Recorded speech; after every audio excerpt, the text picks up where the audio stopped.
श्री द्वारिका धाम, जहां समस्त ऐश्वर्य, समस्त लीला, समस्त भावों को विश्राम करके ठाकुर जी अपने स्वधाम को प्रस्थान किए, ऐसा ये द्वारिका धाम। बड़ी महिमा है। हमें ऐसा लगता है, हो सकता है हमारी कहने में कोई चूक हो रही हो, पर व्यास मंच से कोई भाव आ रहा है। और पिछले 9 वर्ष हो गए हमें कथा करते हुए। 9 वर्षों में जितना सुना, समझा, श्रवण किया, उसके आधार पर यदि कहें तो धामों में सबसे ज्यादा महिमा द्वारिका की है। द्वारिका की बड़ी महिमा है। स्कंद पुराण में एक जगह तो ऐसा भाव लिखा है, बहुत प्रसिद्ध श्लोक है, सब लोगों को याद भी होगा जो तीर्थ यात्रा करते रहते हैं। अन्य क्षेत्रे कृतम पापम पुण्य क्षेत्रे विनश्यति। आपने दुनिया में कोई भी पाप किए हो तो धाम में जाने से, तीर्थ क्षेत्र में जाने से, पुण्य क्षेत्र में जाने से वो पाप नष्ट हो जाता है। बहुत सावधानी से सुनिएगा। पूरे विश्व में किया गया कोई भी अनर्थ, कोई भी पाप, वो तीर्थों में जाने से नष्ट होता है। लेकिन उसके पीछे कारण है, कब नष्ट होता है। अब कोई व्यक्ति सारे पाप जितने भी आपको पता हैं वो सब करता है और वो द्वारिका आ रहा है, वो जगन्नाथपुरी जा रहा है, वो बद्रीनाथ जा रहा है, लेकिन वो इस बात को पहले ही विचार करके आया है कि जितने दिन द्वारिका में रहना, बस उतने दिन छुट्टी है, लौट करके फिर से उसी कार्य में लग जाना है, वो सब खाना पीना है। ऐसे व्यक्ति के पाप कभी नष्ट नहीं होते। बल्कि ऐसा व्यक्ति तीर्थ में आता है तो तीर्थ उस पर बहुत ज्यादा दया कर देता है। उसके जो पाप 100 थे उनको मल्टीप्लाई इनटू 1000 और कर देता है। बहुत अच्छा। क्यों आए थे तीर्थ में? हमारे रिश्तेदार ले आए हमको। हमारा भाव तो नहीं था, पर इनके कहने से आ गए। मतलब अपने स्वभाव और व्यवहार को बदलने की भावना से तीर्थ में नहीं आया। आप तीर्थ क्यों जाते हो? धामों में क्यों आते हो? कोई घूमने का कोई ये हॉलीडे स्पॉट थोड़ी है। यहां क्यों आया जाता है? ताकि जब लौट के जाएं तो कुछ परिवर्तन का अनुभव हो। कई लोग तो केवल मांगने के लिए जाते हैं ठाकुर जी को। हे द्वारिकाधीश, बड़े बड़े बिलियनियरों के बीच में बैठे हो आप, यहां से आगे ओखा में जाओ तो वहां बहुत बड़ी फैक्ट्री लगी हुई है, नमक की, टाटा सॉल्ट और जाने क्या आगे सब है। इस तरफ जाओ तो जामनगर में बड़ी बड़ी फैक्ट्री, बड़े भारत के श्रेष्ठतम मिलीनियर हैं दोनों तरफ, बीच में द्वारिकाधीश। वैसे मिलीनियर, बिलीनियर और उससे ऊपर जो भी होता हो वो हैं तो केवल द्वारिकाधीश ही। उनके छींटा पड़ गए हैं लोगों पे तो वो सब भी बनते जा रहे हैं। तो कई लोग तो इसीलिए आते हैं, बोले भैया इनकी शरण में आने वाले धनवान हो जाते हैं, चलो द्वारिकाधीश का दर्शन करने चले। सुदामा जी पर भी कृपा कर दी। ऐसे सुदामा जी आए और महाराज कृपा, जैसी ठाकुर जी ने उनकी ओर दृष्टिपात किया तो ऐसी कृपा करी कि द्वारिका जैसा नगर बन गया। इन सब भावनाओं से आने वाले व्यक्ति वो तामसी भक्त माने जाते हैं। ठाकुर जी उनके लिए दूर रहते। आज हमसे कोई इंटरव्यू में कुछ पूछ रहा था, भाव तो उसका कुछ और था, पर हमारा ऐसा मानना है कि हमको ठाकुर जी मूर्तिमंती क्यों दिखते हैं? ना हाथ हिलाते, ना पैर हिलाते, ना मुख हिलाते, ना नेत्र चमकाते, क्यों? ठाकुर जी ऐसे क्यों रहते हैं? ये स्टैचू मोड में क्यों रहते हैं ठाकुर जी? फ्रीज क्यों हो गए हमको देख करके? कई बार हमें जो व्यक्ति प्रिय नहीं होता और उसका आगमन उस सभा में हो जाए जहां हम बैठे हैं, तो हम क्या करते हैं? फोन खोल लेंगे या अपना ध्यान कहीं और लगाएंगे, उसकी तरफ देखना ना पड़े, नहीं तो बात करनी पड़ेगी, इससे व्यवहार ना करना पड़े, तो फिर हम या तो उठ के चले जाते हैं या बिल्कुल ऐसे स्थिति में आ जाते हैं कि इससे हम तो क्या करते हैं, हम अपना बताएं। वैसे हमारा ऐसा भाव नहीं, बात तो सबसे करते हैं, पर फिर भी कई बार ऐसे कुतर्की लोग आते हैं कि उनसे बात करने का मन नहीं होता। तो संघ वालों से कहते हैं इनसे कह दो महाराज जी मौन है, बोलेंगे ही नहीं, और पूछते रहो तुम कुछ भी। कथा से पहले और बाद में तो रहते ही हैं, पर ऐसे कोई असमय में कोई व्यक्ति कुतर्की आ जाता है ना, तो फिर उसके लिए हम जबरदस्ती मौन हो जाते हैं। मौन है, अभी बोलेंगे नहीं। क्या उसको कुछ उत्तर देने से अपनी ऊर्जा और जाती है। तो एक मानव का स्वभाव है कि कोई अप्रिय व्यक्ति सामने आने पर वो अपने आप को कहीं और व्यस्त दिखाता है। कहीं ना कहीं ठाकुर जी के दर्शन में अगर आपको केवल मूर्तिमंतता का दर्शन हो रहा है कि वो केवल स्थिर खड़े हैं, तो ठाकुर जी आपसे प्रसन्न नहीं है, इसलिए आपको अपने आप को व्यस्त दिखा रहे हैं कि हम तो मूर्तिमंत हैं, हम ना हिलेंगे ना डुलेंगे ना कोई क्रिया, कुछ नहीं कर रहे हैं। हर बार के दर्शन में एक अनुभव होना चाहिए। आज सुबह मंगला दर्शन किए, ध्वजा जी का, जब हमारे बंग परिवार की ओर से आज ध्वजा जी थी ठाकुर जी की सुबह की, कैसे लग रहे थे लाल जी। जैसी देखने गए तो आज राजा ध्वज नहीं लग रहे थे, आज ऐसी लग रहे ये ब्रज के लाला हैं हमारे, सौल ओढ़ करके बढ़िया बिल्कुल कंबल में लपेट के, मुखमंडल दिख रहा है बस। पीत रजाई दूर दे मुखते, छाड़ दे अलसई है। ये पद मन में आया जैसी द्वारिकाधीश को देखा। क्या भाव है? यशोदा मैया कह रही हैं, लाला इतना आलस काय को कर रहा है, पीत रजाई दूर दे मुखते, पीत रजैया अपनी दूर कर दे लाला, सब होता है। तो इसका मतलब यह है कि ठाकुर जी आपके लिए मूर्तिमंत नहीं है, आपको एक लीला का दर्शन करा रहे हैं। ठाकुर जी का मुकुट देख करके, माला देख करके, पोशाक देख करके, मसनद देख करके, किसी भी स्थिति कोई लीला आपके चित्त में आती है, यह दर्शन का स्वरूप है।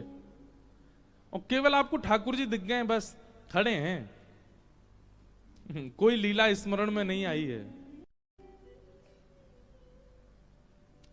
तो आपके लिए ठाकुर जी व्यस्त हैं। लीला चिंतन होना चाहिए, लीला अनुभव होना चाहिए।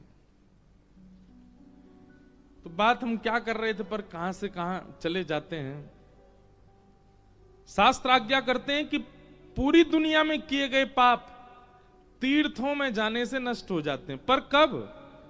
जब तीर्थ में आप इस संकल्प से गए हो कि हे द्वारिकाधीश मैं आ रहा हूं आपके पास, आपके दर्शन के बाद नियम ले लूंगा, ये काम जो मैंने आज तक किया है ना इसको नहीं करूंगा, अब मैं अब त्याग दूंगा, तब तीर्थ आपके पापों को नष्ट करेगा।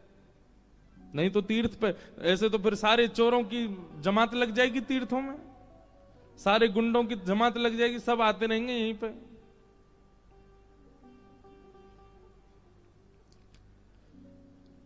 तीर्थ इतनी आसानी से पाप नष्ट नहीं करता। पाप त्यागने की भावना से जब कोई तीर्थ में जाता है तभी तीर्थ उसके पाप नष्ट करता है।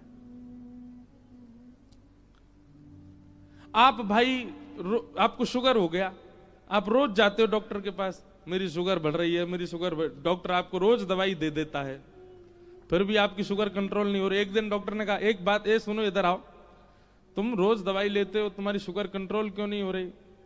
अपनी दिनचर्या बताओ, सुबह नाश्ता क्या करते हो? कुछ नहीं, बस कचौड़ी खाता हूं, साथ में 2 जलेबी, फिर आपने एक दवाई दी है वो खा लेता हूं, उसके बाद दोपहर में बढ़िया पूड़ी बनती है, बेड़ई बनती है, बढ़िया छोले की सब्जी बनती है, उसमें चावल डाल के और बढ़िया रसमलाई के साथ वो भी पा लेता हूं। रात में सोते समय पराठे बनते हैं आलू के, बढ़िया चकाचक महाराज दही से पा लेता हूं। डॉक्टर बोलेगा तुम्हारे चरण कहां हैं, लाओ पधरा दो हमारे सिर पे। अरे आपने दवाई तो दे रखी है भाई, दवाई दे रखी है, लेकिन तुमको सही होने के लिए परहेज भी तो करना पड़ेगा। बिना परहेज के औषधि किस काम की?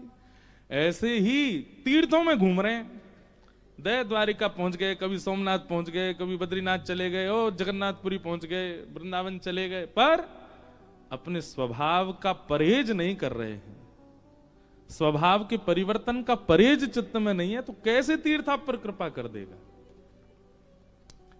इसलिए जब भी किसी तीर्थ क्षेत्र में जाओ, अपने एक अवगुण का वहां पर त्याग करके आओ, तभी आपका तीर्थ जाना सफल है। नहीं तो आपका जाना केवल धन की खर्चा करके आए हो, बस कोई फायदा नहीं। अपना एक अवगुण सोच करके जाओ। हे द्वारिकाधीश, हम ये नहीं करेंगे। लेकिन कलयुग के लोग बहुत चतुर हैं।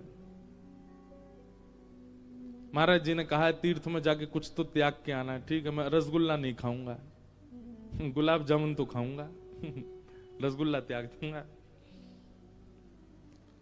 अपने किसी ऐसे अवगुण का त्याग जिस अवगुण के बिना आप रह ही नहीं पा रहे थे, उसका त्याग तीर्थों में होना चाहिए। काम है, लोभ है, ईर्ष्या है, द्वेष है, क्रोध है, अहंता है, ममता है, चिंता है, किसी एक का त्याग करो। और फिर याद रहे, आपको यह ध्यान रखना है कि वो पुनः आना नहीं चाहिए। मैं द्वारिका में त्याग करके आया हूं उसका। आपका वह एक बार का द्वारिका आगमन संपूर्ण जीवन को पवित्र कर देगा, सारे पाप नष्ट कर देगा, अगर वो त्याग आपने किया तो। इसलिए कहते हैं अन्य क्षेत्रे कृतम पापम तीर्थ क्षेत्रे विनश्यति। फिर आपने जन्म से जो भी पाप किया है या पूर्व जन्म का भी कोई पाप, सब खत्म कर देंगे ठाकुर जी एक त्याग करने मात्र से तीर्थ में। लेकिन फिर शास्त्र कहते हैं तीर्थ क्षेत्रे कृतम पापम वज्रलेपो भविष्यति।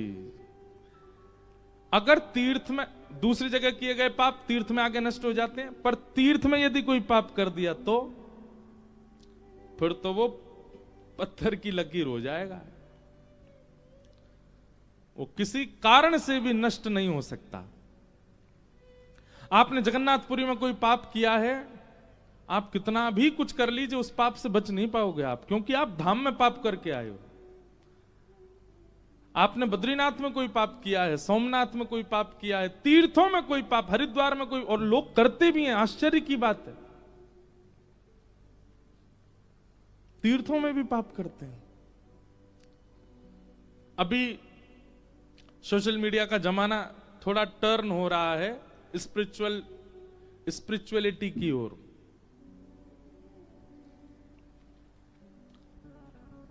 चाहे वो वीडियो ब्लॉगर्स हों, चाहे वो इन्फ्लुएंसर्स हों, वो सब अब तीर्थों में जाना प्रारंभ कर रहे हैं, पर वहां जाकर के भी वही नियम अपना रहे हैं जो गोवा में अपनाते हैं, वही नियम अपना रहे हैं जो मनाली में अपनाते हैं, वही नियम अपना रहे हैं जो सिंगापुर में अपनाते हैं, जो स्विट्जरलैंड में अपनाते हैं।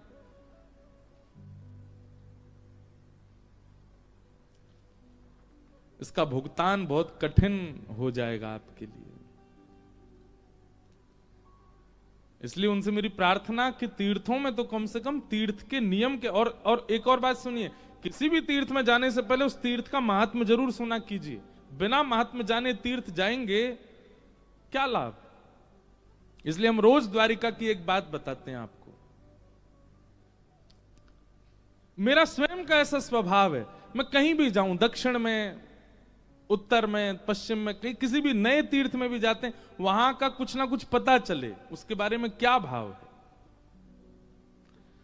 तो अन्य क्षेत्रे कृतम पापम तीर्थ क्षेत्रे विनश्यति, पर तीर्थ क्षेत्रे कृतम पापम वज्रलेपो भविष्यति। तीर्थ क्षेत्र में किया गया पाप वज्रलेप हो जाता है, परंतु स्कंद पुराण कहती है पूरे भारत के किसी भी तीर्थ में आपने कोई पाप किया हो, उस पाप की निवृत्ति केवल द्वारिका में हो सकती है। द्वारिका में तीर्थों में किए गए पाप भी आपसे अन्य तीर्थों में कोई पाप बन गया है तो आप द्वारिका में आके क्षमा मांग लीजिए ठाकुर जी से, मुझसे जगन्नाथपुरी में ऐसा हो गया था, रामेश्वरम में ऐसे अपराध बना था, या ऐसा ऐसा हमसे उस धाम में तीर्थ में ऐसा हुआ था। आप द्वारिका में आकर के उसका प्रायश्चित करते हैं, ठाकुर जी से क्षमा मांगते हैं और पुनः ना करने का संकल्प लेते हैं, गोमती सागर में एक डुबकी लगा करके द्वारिकाधीश को प्रणाम करो, आपके तीर्थों के पाप भी नष्ट हो जाते हैं। स्कंद पुराण में फिर आगे आता है, अगर किसी व्यक्ति ने द्वारिका में ही पाप किया हो तो अन्य क्षेत्रों का तीर्थ में नष्ट होगा, तीर्थ क्षेत्रों का पाप द्वारिका में नष्ट होगा। और किसी ने द्वारिका में ही पाप कर दिया हो तो उसके बारे में लिखा है, द्वारिका में किया गया पाप द्वारिका में ही नष्ट होगा, द्वारिका ही उसको मुक्त करेगा। जो समस्त तीर्थों के पाप नष्ट करने की सामर्थ्य रखता है वो द्वारिका के पापों को भी नष्ट करेगा। पर स्वाभाविक पाप नहीं होना चाहिए। स्वाभाविक पाप किसको कहते हैं? जानबूझ करके किया गया, जानते हुए भी किया गया, किसी आचार्य के द्वारा, कथा के द्वारा, सत्संग के द्वारा बताने पर, सावधान करने पर भी किया गया, उसको स्वाभाविक पाप कहते हैं। वो स्वाभाविक पाप यदि द्वारिका में भी आप करेंगे तो फिर कहां जाओगे ये तो भगवान ही जाने। इसलिए द्वारिका में बहुत प्रसन्न रहिए, यहां समस्त पाप नष्ट होते हैं, पर यहां कोई अपराध, कोई पाप, कोई दुष्क्रिया हमसे न बन जाए, इसका बहुत ध्यान रखिएगा।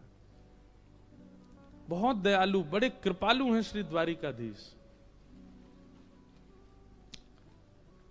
और ये अवसर 7 दिन कथा कराने का, 7 दिन एक जगह रहने का, नित्य द्वारिकाधीश दर्शन करने का, यह अवसर उनकी इच्छा से प्राप्त हुआ। इस अवसर का भरपूर प्रयोग कीजिए, कोई पाप ना बने। और द्वारिका में कोई पाप बन जाए तो गोमती सागर में जरूर स्नान कर लीजिए। यह गोमती सागर संगम है, समुद्र में स्नान करने की अनुमति नहीं है यहां पर। क्यों? क्योंकि यहां का जो समुद्र है वो कहीं भी गड्ढा है, कहीं भी पत्थर हैं, तो कहीं आप बुका ना जाओ, कहीं अंतर ध्यान ना हो जाओ। इसलिए यहाँ के समुद्र में स्नान करने का नियम नहीं। आगे शायद कहीं बन गया हो तो बात अलग है। ये जो दिख रहे हैं ये गोमती सागर है, सुदामा सेतु के आगे। और उसका भी नियम है, जब ज्वार भाटा आता तभी जल बढ़ता है वहां पर, तभी स्नान करो गोमती सागर। और वहीं चक्र मिल जाए अगर, गोमती चक्र भीतर, उनको अपने शालिग्राम जी के साथ विराजमान कर दो। तो क्या समझ में आई बात? सारी दुनिया में किए गए पाप तीर्थों में नष्ट होते हैं, तीर्थों में किए गए पाप द्वारिका में नष्ट होते हैं, और द्वारिका में किया गया पाप गोमती सागर में स्नान करने से नष्ट हो जाता है। और फिर गोमती सागर में भी किसी ने अगर पाप कर दिया तो फिर तैरते तैरते आगे चले जाओ, वहीं डूब जाओ। इसके अलावा और कोई उपाय नहीं है फिर। अब इसके बाद और क्या बताया आप? बोलो द्वारिकाधीश की। द्वारिका ठाकुर जी ने क्यों चुनी? गुजरात वाले कभी कभी बहुत जो है, हम ब्रजवासियों के आगे बहुत सीना चौड़ाते हैं। देखो आपके ठाकुर जी ब्रज में 11 वर्ष 56 दिन रहे, हमारी द्वारिका में 120 वर्ष तक ठाकुर जी रहे, हमारे गुजरात में।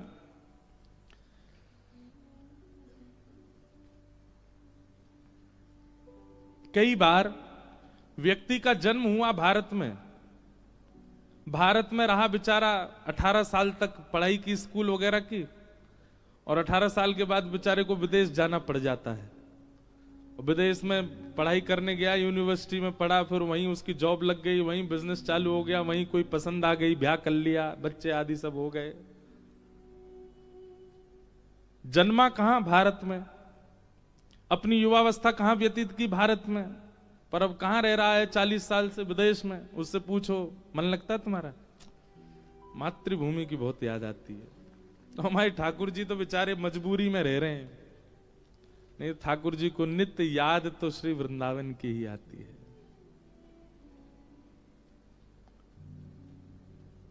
नंद लाला ने माता यशोदा जी सांवरे, ममता नी मूर्ति मारी रह गई गोकुल मां।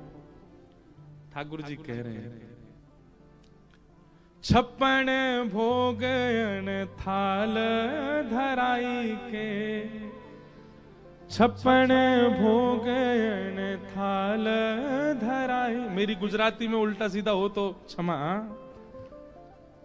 आज मैं एक चीज सोच रहा था सुबह सुबह कि ठाकुर जी द्वारिका आए, देखो ऐसे चिंतन चलते रहने चाहिए। ठाकुर जी द्वारिका आए तो द्वारिका आके ठाकुर जी गुजराती बोलते थे क्या? वो यहां पे भी ब्रजभाषा ही बोलते होंगे। हमको तो बड़ा अटपटा सा लगता होगा है, पीतांबरी पहन करके, मोर मुकुट धारण करके, और कानों में मकराकृत कुंडल पहन करके, और शंख चक्र गदा पद्म धारण करके, एक हाथ में वंशी लेकर के द्वारिकाधीश चल रहे हैं। रास्ता में यूं पूछ रहे केम छो, तमे केम छो? ऐसे नहीं पूछते होंगे लाल जी। देव की मैया थाल लेकर के आई, लाला भोजन सरस छे?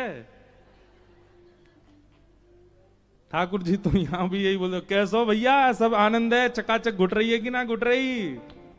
यहां ठाकुर जी अपनी ब्रजभाषा ही बोलते होंगे। छप्पन भोगन थाल धराई के, छप्पन भोगन थाल धराई के। श्री द्वारिकाधीश कह रहे हैं द्वारिका में 56 भोग धराया जाता है, पर माखन नी मिश्री मारी रह गई गोकुल मां, माखन नी मिश्री मारी रह गई गोकुल मां। अब किसी को अगर हिंदी लिखनी आती हो और जिसको ये पद पूरा याद हो, हमको लिख के दे देना। अब गुजराती में नहीं लिखना, भाषा गुजराती हो पर लेखनी हिंदी हो तो दे देना, तो हम गाएंगे इसको कथा में। बहुत सुंदर। तो लोग बाग कहते हैं ठाकुर जी गुजरात में इतने वर्ष तक रहे, आपके ब्रज में 11 वर्ष 56 दिन रहे बस। पर भैया याद रखना, द्वारिका में भले ही 100 वर्ष से ऊपर ठाकुर जी रहे, पर आज भी पूरे कलिकाल में किसी भी मानव के हृदय पर जो प्रभाव 11 वर्ष की लीला डाल देती है, वो द्वारिका लीला नहीं डाल पाती। जो 11 वर्ष के ठाकुर जी की लीला वो जितनी भारी पड़ जाती है ना चित्त पर, तो द्वारिका लीला नहीं पड़ती।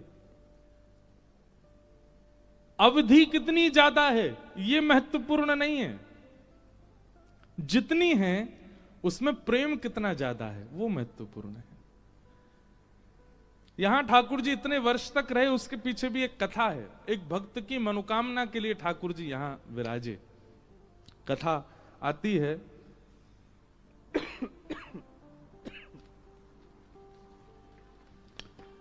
आज हमारा हवन था ये समुद्र तट पर, तो हमारे पंडित जी महाराज संकल्प जब बोल रहे थे, तो संकल्प में आपने बोला था द्वारिका का एक और नाम है, क्या? आनर्त प्रदेश। क्या नाम है? क्या नाम है? आनर्त प्रदेश। इसको आनर्त देश कहते हैं। अगर जब यहां पर संकल्प लिया जाता है तो आपको कहना पड़ेगा आनर्त प्रदेश, गोमती तटे, गोमती सागर संगमे। तो इसका मूल नाम, पुराना नाम, द्वारिकाधीश जब विराजे उससे पूर्व का नाम आनर्त प्रदेश। और कथा कुछ इस प्रकार है कि श्रीमद् भागवत जी में जब चंद्रवंश के राजाओं का वर्णन आता है, तो वहीं चंद्रवंश सूर्यवंश के राजाओं के वर्णनों में एक राजा का नाम आता है सरियाती। बहुत ध्यान से सुनिएगा। सरियाती राजा थे, वो एक छत्र सम्राट थे पूरी पृथ्वी के। उन्हीं के पुत्र का नाम था आनर्त।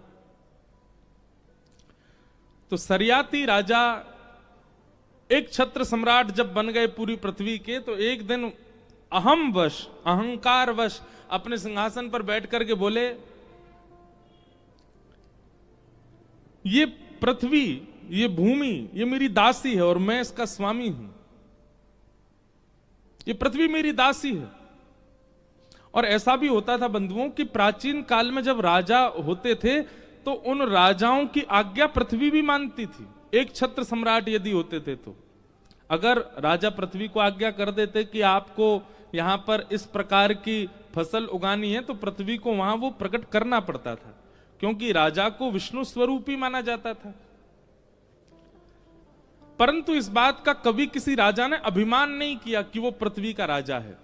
सरियाती राजा ने इसका अभिमान किया और एक दिन सभा में बैठ करके बोला, ये पृथ्वी तो मेरी दासी है, मैं पूरी पृथ्वी का राजा हूं और पृथ्वी का स्वामी होने के नाते मैं ही परब्रह्म हूं, मैं ही नारायण हूं, मैं ही ईश्वर हूं। अब राजा के डर के मारे सब लोग तो हाँ जी करने लगे, लेकिन उनका पुत्र बैठा था आनर्त, उसने हाथ जोड़ करके चरणों में प्रणाम करते हुए एक बात कही, बोले पिताजी आप जो कह रहे हैं वो बात बिल्कुल सत्य कि आप एक छत्र सम्राट हैं, पर आपने जो ये बात कही कि आप पृथ्वी के स्वामी हैं, ये आप गलत कह रहे हैं। आप पृथ्वी के एक छत्र सम्राट भी ठाकुर जी की कृपा से हैं। आप अपने आप को परब्रह्म परमात्मा भगवान नहीं मान सकते।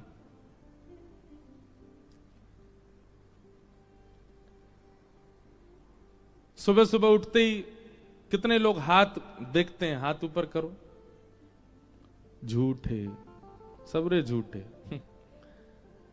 इतने सब देखते हो हाथ सुबह उठते ही। चलो कल सबके कमरान में जाके देखूंगा कितने लोग हाथ देखते। कराग्रे वस्ते लक्ष्मी कर मध्य कर मूले तु गोविंद, और फिर उसको बाद क्या करते हैं, समुद्र वसने देवी पर्वत स्तनि मंडले विष्णु पत्नी नमस्तुभ्यम, विष्णु पत्नी नमस्तुभ्यम। पृथ्वी को क्या कहा जाता है, विष्णु की पत्नी। भगवान की दो पत्नी है, श्रीदेवी और भूदेवी। श्रीदेवी लक्ष्मी है और भूदेवी पृथ्वी। आनर्त पिताजी से कहने लगा, बोले पिताजी आप कैसे कह सकते हैं कि पृथ्वी आपकी दासी और आप उसके स्वामी? क्या वेदों में गलत लिखा है विष्णु पत्नी नमस्तुभ्यम? ये विष्णु की पत्नी है और आप इसके स्वामी कैसे बन सकते हैं? सरियाती को क्रोध आ गया अपने पुत्र की बात सुन करके। बोले अच्छा तो तू मुझे पृथ्वी का स्वामी नहीं मानता? बोले मैं आपको एक छत्र सम्राट मानता हूं, पर आप पृथ्वी के स्वामी नहीं हो सकते। क्योंकि पिताजी इसके कई उदाहरण हैं। पहला उदाहरण, आपका जन्म नहीं हुआ था उससे पहले से पृथ्वी है, और आप पधार जाएंगे उसके बाद भी पृथ्वी रहेगी।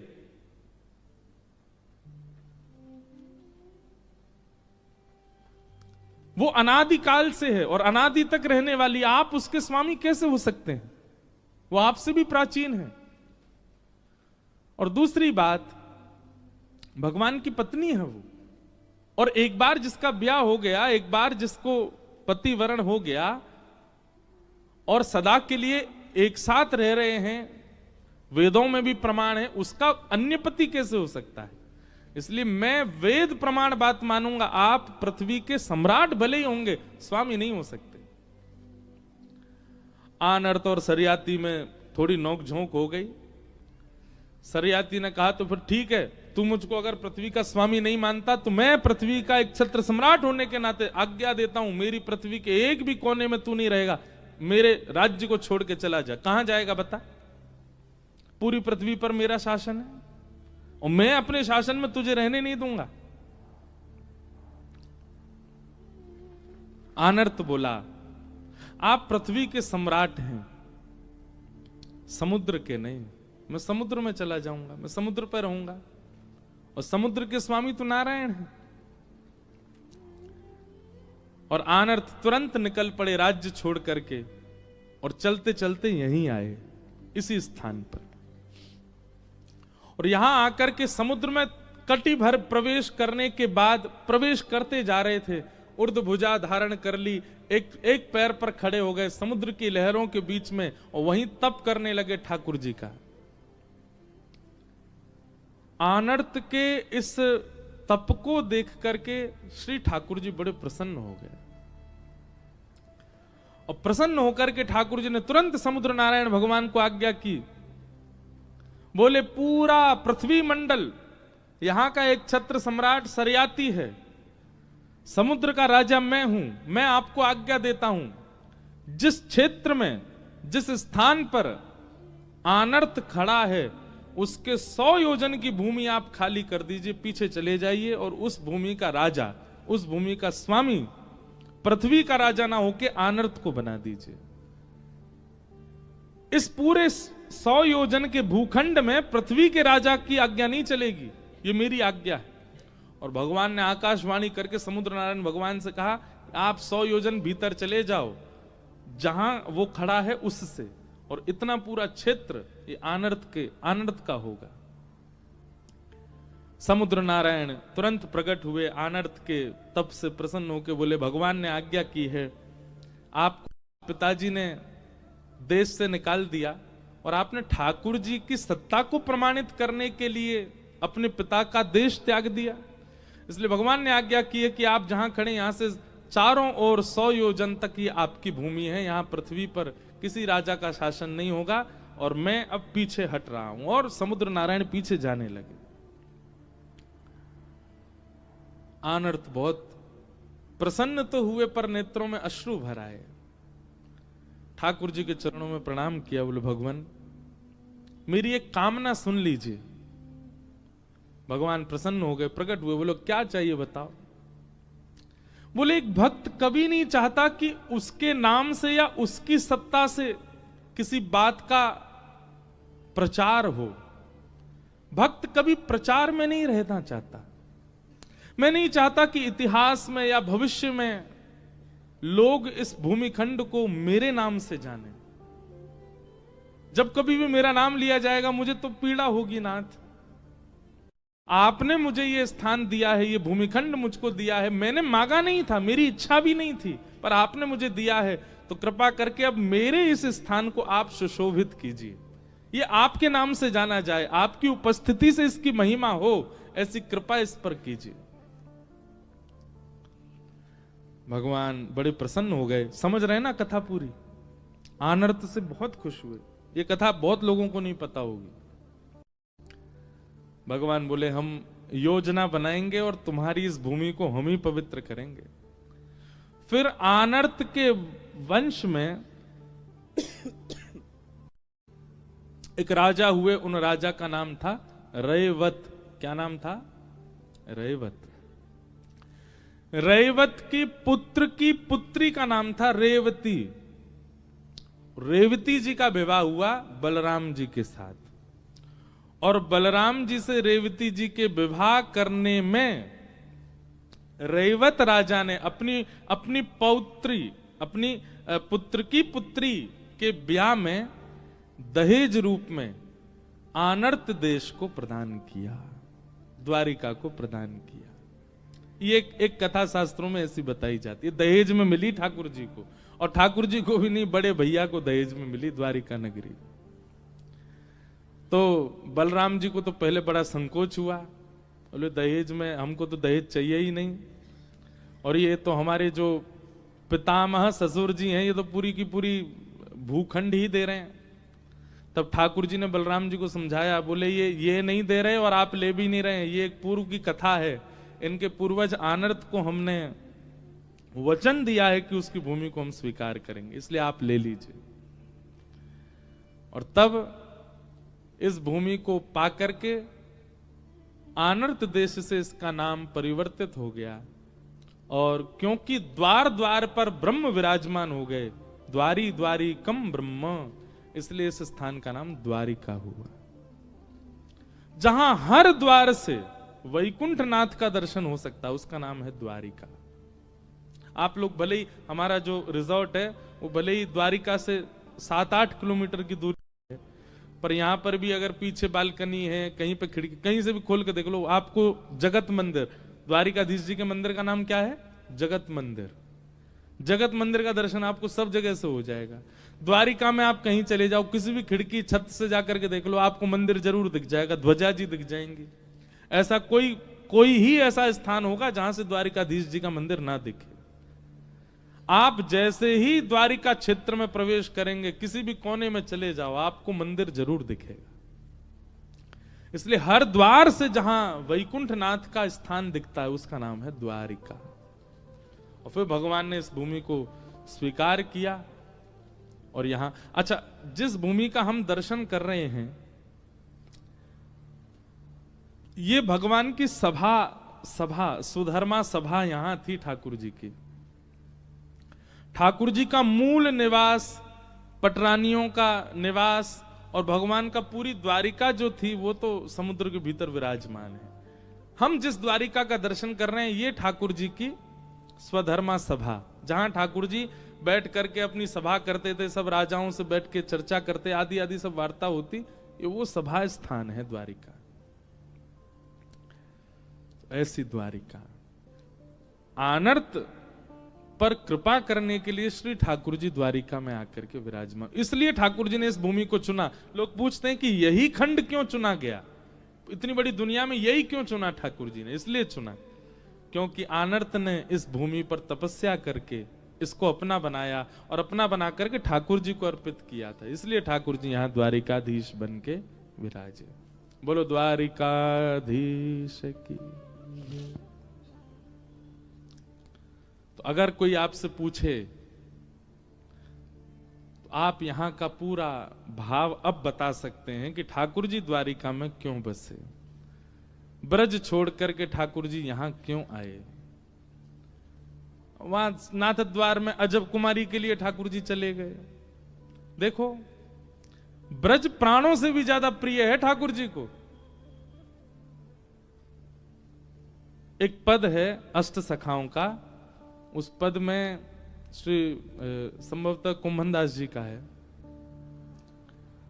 कहा करूं वैकुंठ ही जाए, कहा करूं वैकुंठ ही जाए, कहा करूं वैकुंठ ही जाए, कहा करो वैकुंठ ही जाए, कहा करूं वैकुंठ ही जाए, कहा करो वैकुंठ ही जाए। श्री गोविंद दास जी का पद है। सब लोग गाना मुझसे कल कह रहे थे, बोले महाराज जी आप अपने भाव सुनाओ। एक तो हमारी एक आदत है कि हम इस मंच पे बिल्कुल शून्य होके बैठते हैं, वातावरण हवा वायु जो बुलवा देगी हम वही बोलते हैं। हम अपने वश में नहीं रहते व्यास मंच पे, सोच विचार के तो कभी बोलता ही नहीं। तो यहाँ जो भी निकल रहा है इसका मतलब है वो व्यास पीठ ही बुलवा रही है। अब चाहे वो पद हो, चाहे वो भजन हो, चाहे वो कोई कथा हो। और विशेष रूप से मुझे पद गाना बहुत प्रिय लगता है, इसलिए ये पद भले ही आपके तन को नहीं नचाएंगे पर आपका मन रूपी मयूर नृत्य करेगा, इसलिए भाव से गाइए। ठाकुर जी कह रहे हैं, कहा करूं वैकुंठ ही जाए, कहा करूं वैकुंठ ही जाए, जहां नहीं वंशी वट यमुना गिरी, जहां नहीं वंशी वट यमुना गिरी, जहां नहीं वंशी वट यमुना गिरी, जहां नहीं वंशी वट यमुना गिरी, गोवर्धन और नंद की गाय, गोवर्धन और नंद की गाय, कहा करूं वैकुंठ ही जाए, कहा करो वैकुंठ ही जाए, कहा करूं वैकुंठ ही जाए, कहा करो वैकुंठ ही जाए, जहां नहीं ये कुंज लता द्रुम, जहां नहीं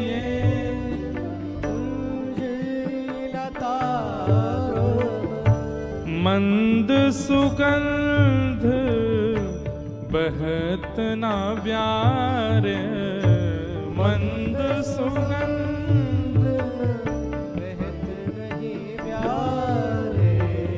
गोविंद प्रभु तज नंद सुवन को, गोविंद प्रभु तज नंद सुवन को।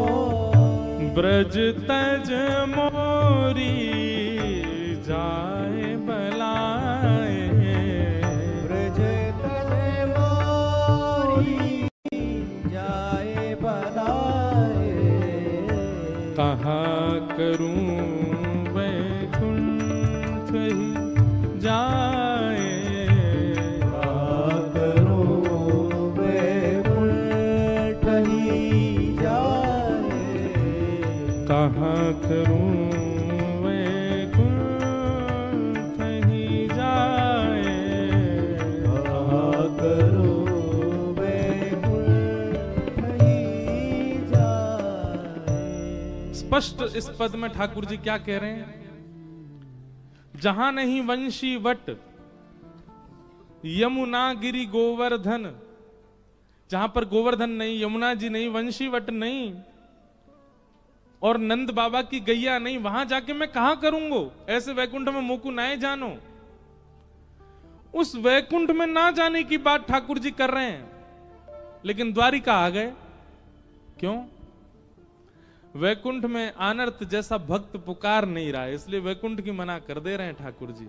पर यहां आनर्त जैसा भक्त समर्पण कर रहा है, इसलिए ठाकुर जी आ गए। वहां नाथद द्वार में, उदयपुर में अजब कुमारी नाम की भक्ता, वो ठाकुर जी के लिए सर्व समर्पण कर रही है, इसलिए ठाकुर जी चले गए वहां। रामदास बोढ़ाना, वो ठाकुर जी के लिए सर्व समर्पण कर रहा है, द्वारिका छोड़ के चले गए ठाकुर जी। जूनागढ़ में नरसिंह मेहता की यहां कितनी बात, अपनी बनाई हुई बिल्ली से ही डर रहे है ठाकुर जी, बिल्ली से डर रहे हो? पूतना को मारने वाले तृणावर्त, अघासुर, बकासुर, धेनुकासुर, कालिया नाग पर नथने वाले बिल्ली से डर रहे हैं। जैसे ही गुसाई जी ने कही आप बिल्ली से डर रहे हो, ठाकुर जी ने तुरंत अपना प्रेम स्वरूप त्याग दिया और तुरंत ऐश्वर्य रूप में आ गए।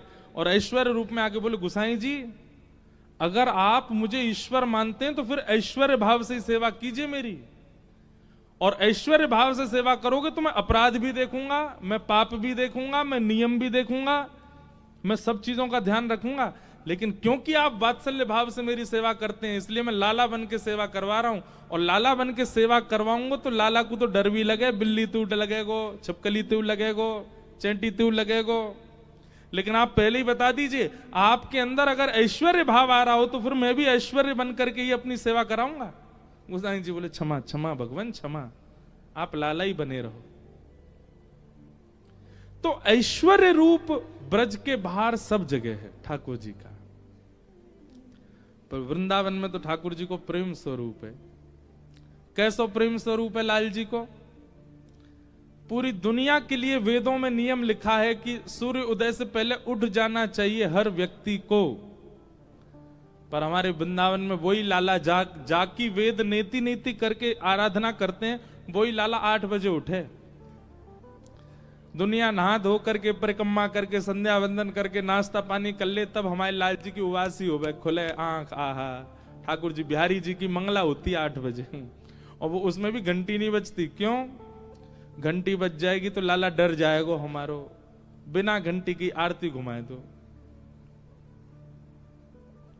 क्यों? क्योंकि वहां ऐश्वर्य रूप नहीं है, प्रेम स्वरूप है ठाकुर जी का। तो ये 2 स्वरूप हैं, ऐश्वर्य और प्रेम। प्रेम स्वरूप पूरे ब्रह्मांड में केवल वृंदावन में है, और ऐश्वर्य पूरे ब्रह्मांड में। सब जगह ठाकुर जी ऐश्वर्यवान बन के बैठे हैं।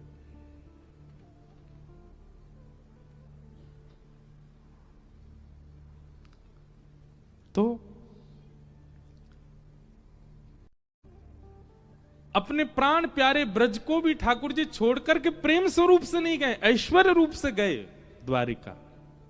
प्रेम स्वरूप तो आज भी वृंदावन में ही विराजता है ठाकुर जी का। कल मैं प्रसाद पाने गया मंदिर, तो राजभोग पा रहे थे, तो मैंने पुजारी जी से पूछा, मैंने कि आपके यहाँ राजभोग के बाद मंदिर बंद होने का कारण क्या है? बोले हमारे ठाकुर जी राजा धीराज हैं, अब इतना बढ़िया प्रसाद पाया, प्रसाद पाके थोड़ी देर पौधेंगे, सोएंगे। मैंने हमारे ब्रज में ठाकुर जी सोते नहीं हैं।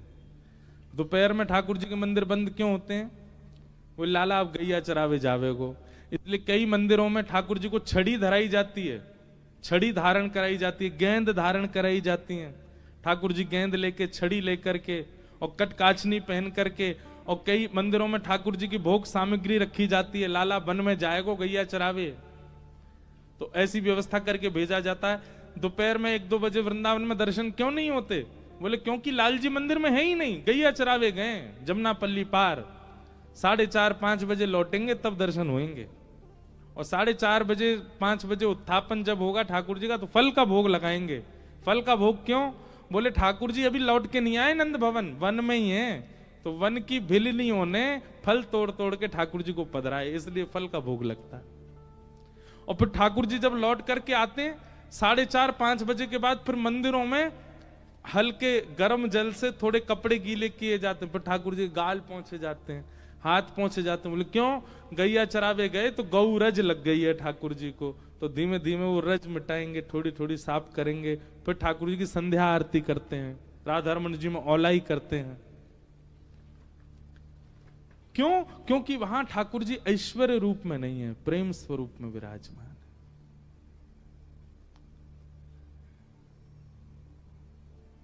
ये ठाकुर जी का ऐश्वर्य रूप है, ठाकुर जी में ऐश्वर्य रूप है।